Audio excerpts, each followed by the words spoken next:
Thank you for purchasing a Swinger Manufacturing hopper mower. My name is John Erdesy, President and CEO of Swinger Manufacturing.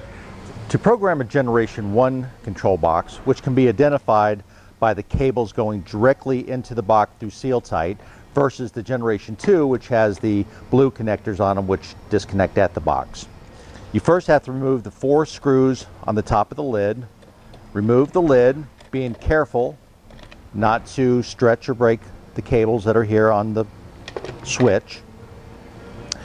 You will push the button that is in the bottom right hand corner of the unit. You'll press and hold it until the red light comes on, which is next to it. When that happens, go directly to your first remote, press any button.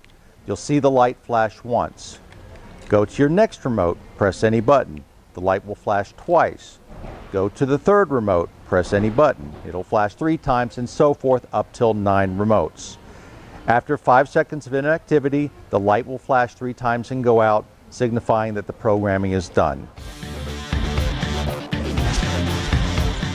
If you own an older Generation 1 DC model, a Generation 1 can be identified by the cables going directly into the box through seal tight versus a Generation 2 which has the connectors on the ends.